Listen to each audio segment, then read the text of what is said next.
Não há praticamente forma em que o sujeito consiga conciliar o sono.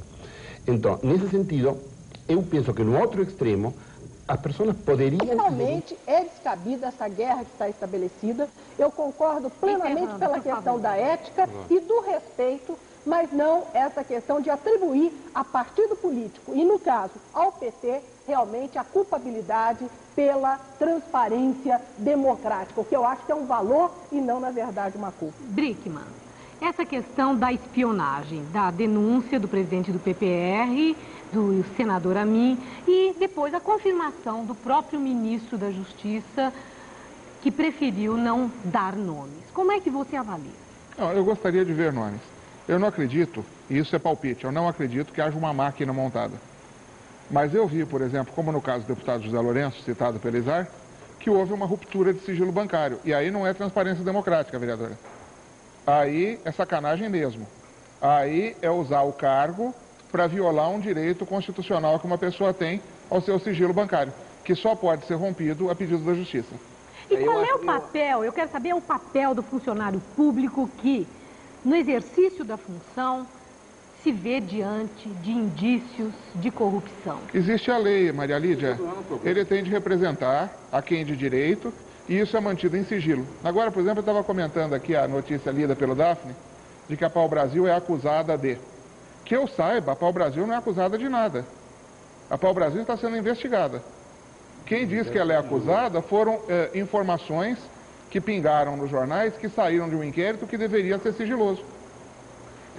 Maria Lídia, eu não quero transformar isso daqui, eu acho que nós já temos visto segundas e segundas-feiras em seguida essa polarização, dessa briga do PT com Maluf, Maluf com PT, isso vira um debate muito específico.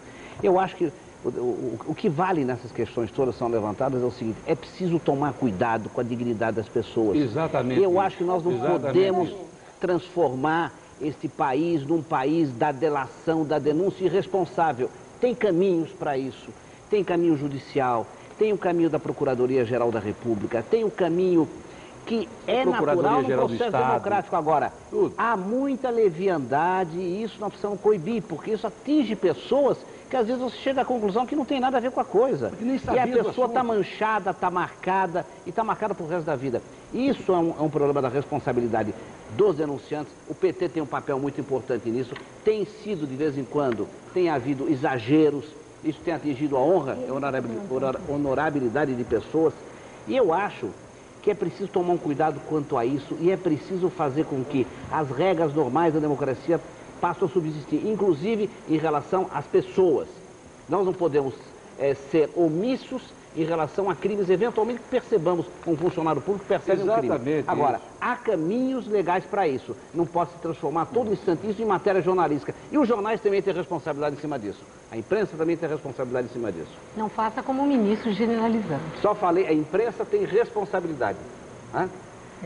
Quem na imprensa age assim tem responsabilidade. A imprensa, como conjunto, como órgãos, tem que ter responsabilidade quando faz esse tipo de colocação. Transforma uma noticiazinha desse tamanho em matéria jornalística de primeira página. Isso marca o indivíduo, marca a dignidade do indivíduo, ele nunca mais retira aquela marca, a marca da sua... outro dia fiz uma pesquisa, apareceu uma história de um banheiro que eu fiz, porque um jornal deu que eu fiz um grande banheiro, um banheiro de 1 metro quadrado no Palácio dos Bandeirantes. Era 1 metro quadrado, mas foi uma denúncia que foi feito um banheiro. Até saiu isso daqui numa pesquisa, um indivíduo lembrou. Não, a única restrição que eu tenho a ele é aquele banheiro que ele fez lá. Ora, tem aquele banheirinho. Muito bem. Eu tenho aqui muita participação do telespectador. Adelaide Carrion, dos Campos Elíseos, que participa bastante do Gazeta Meio Dia, disse que para ela o PT deve ter sim um esquema de espionagem nos bancos e nas repartições. Ela acha que o PT é uma máfia. O Daniel Monteiro, do Imirim, é estudante. Ele diz que se o governo é realizado na transparência e na legitimidade e no compromisso para com os interesses do povo brasileiro, nada tem a temer. O Jaime Anacleto Júnior, da Água Rasa, é músico. Ele disse, bom, aí Goldman, ele está batendo, hein? Que o ministro só anda de avião e não sabe o estado das estradas nacionais. Ele sabe? Será que ele sabe que só anda de avião? Não, não é verdade, não. Eu ando de carro e ando com o meu carro, eu mesmo que ando. Claro que eu não vou para o Rio Grande do Sul. Ou para Santa Casa. Essa semana, nós sabemos que o senhor correu risco de vida assim na BR-116. Eu visitei 6 estados essa semana. É claro que o estado do Rio Grande, Santa Catarina e Tocantins, fui para o interior do Tocantins. A partir dessa semana vai a Brasília toda semana de carro. Tá perfeito. Que nem o Laudo Natel. O Armando Paz, do Jardim Tremembé, é funcionário municipal. Ele é a favor da espionagem, porque quem trabalha direito não tem nada a temer. O Joel Dias Pacheco, de Santo André Metalúrgico, acha que é dever de todo funcionário público denunciar qualquer irregularidade. É um modo da população ter esperança de que existe gente honesta no país. Nós temos aqui do Lourenço Mendes da Silva, do Imirim, torneiro mecânico, a afirmação de que é preciso sim ter essa vigilância que chamam de espionagem, porque é preciso acabar com toda a sujeira, fazer com que o Brasil fique às claras. E aí ele pede que a Aldaísa entre em contato com ele. Está aqui.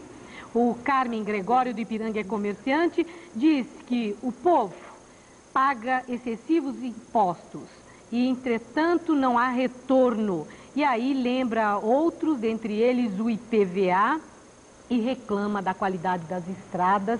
Então vai essa para o ministro Goldman. E cumprimentos para o programa e da Natália Lima, que não quer falar de espionagem, fica a pergunta, ela que tem 62 anos, e os aposentados? Da ditadura e tal, para que houvesse liberdade de imprensa, e não aceito de forma nenhuma, hoje combato com toda a minha força a anomalia da informação, que eles chamam de anomalia. Eu acho que a informação é informação. Eu acho que se existe violência na informação, ela é da realidade. Não existe coisa mais violenta do que a própria realidade. E se ela é mostrada, eu acho que ela é mostrada para nós, que às vezes não vemos essa violência, porque temos um nível de vida melhor, temos condições de vida melhor, nós não vemos essa violência que existe no dia a dia da vida. Mostrar isso não é um erro, não me parece um erro. Agora, existe um tipo de quase que de propaganda da violência, de incitação à violência, isso é anomalia, de incitação a atos que não são atos legais, de legalidade, que nós possamos aceitar. Mostrar um suicídio na TV, por exemplo. Mostrar um suicídio na TV, por exemplo, como aconteceu há pouco tempo. Nos próprios comerciais. Eu acho que isso é uma violência da vida, veja bem, eu acho que uma violência da vida, o fato não pode deixar de ser mostrado. Mas a imagem da moça pulando? Se ele existe agora.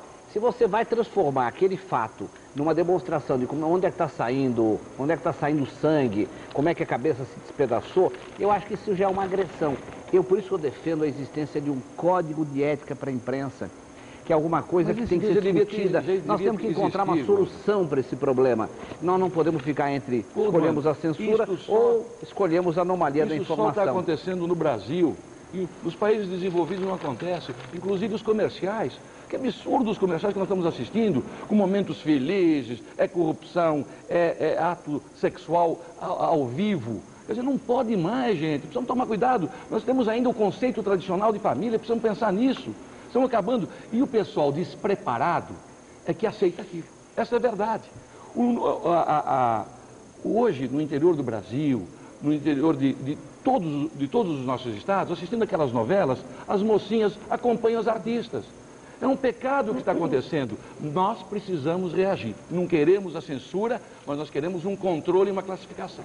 O Fernando Torres, da Vila Gustavo, é estudante. Para ele, políticos que não querem a liberdade de imprensa é políticos que não querem ser descobertos nas suas falcatruas e querem permanecer encobertos. Se não fosse a imprensa, Collor não teria caído. O Antônio Lucas dos Anjos, do bairro do Limão, é operador de computador. Ele acha que a censura está na cabeça de cada um. O que precisa realmente é educação desde criança para poder definir o que é ou não aproveitável.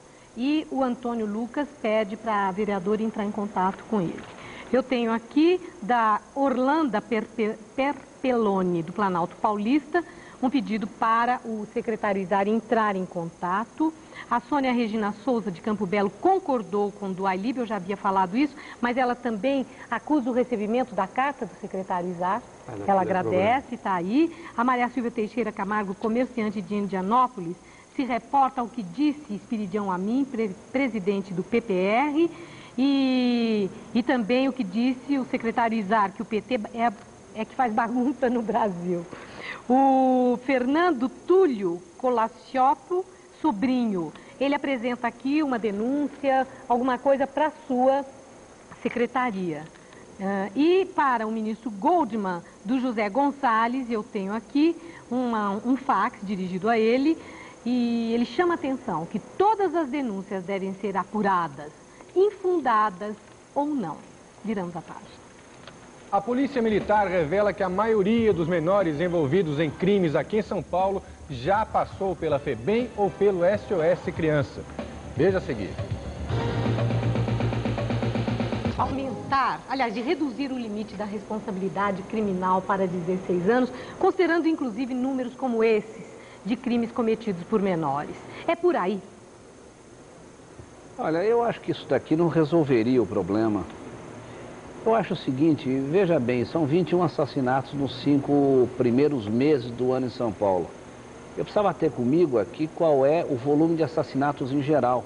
Mas os 21 não bastam para poder basta é demais, até um basta, um é demais. Mas dá impressão, o senhor dá a impressão que o número de assassinatos em São Paulo é um número pequeno, não, é um número muito elevado, infelizmente, feito por adultos.